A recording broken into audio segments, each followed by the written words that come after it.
costs, and so this is learning objective 3. Okay, standard costs.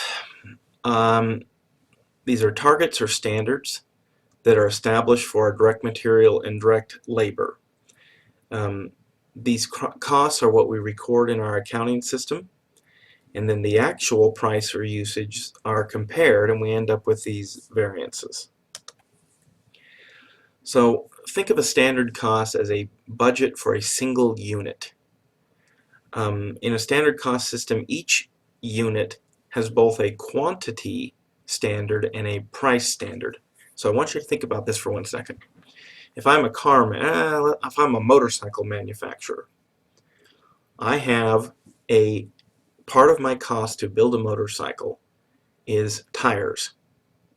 And I have a standard cost that says, I'm going to spend $40 per tire, or $40 a tire. And then how many tires am I going to use on a motorcycle? So I have a standard of 2 tires, and the standard cost is 40. So if I get to the end of the month, and let's say I've made 1,000 motorcycles, if I get to the end of the month, my usage ought to be 2,000 tires. If I have usage less than that, that would probably be impossible. If I had usage more than that, let's say I had 2,010 tires used. Well, now I have something that I probably want to investigate. Where did I lose 10 tires? And then the other thing I'm going to be looking at is the price. Well, if I was $40 a tire and there's, what did I say, 1,000 tires, or excuse me, 1,000 motorcycles, so 2,000 tires. Well, then what do we get? $80,000 I'd spend on tires. One of the things I would look at is what did I actually spend on tires? Did I spend more or less than the 80,000? And actually, that type of analysis we're going to talk about next week in what I'm calling Chapter 7b, when we talk about pricing and efficiency variances. But that's what I want you to understand, that a standard cost has a standard quantity and a standard price.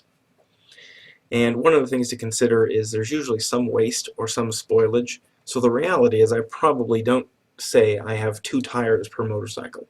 I probably say I have 2.05 tires.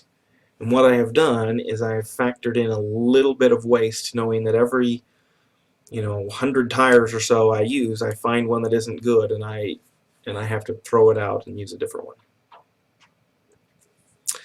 So standard costs is a useful tool for management. It helps us figure out our price and efficiency variances, which we're going to learn more about next week. It helps us control our costs. The idea of management by exception, if we know what it should have cost us to build a product, we can then figure out why it actually costs us something different. And so it's also a part of a continuous improvement program. Okay, that's sort of a short podcast, but how we would use standard costs in our business.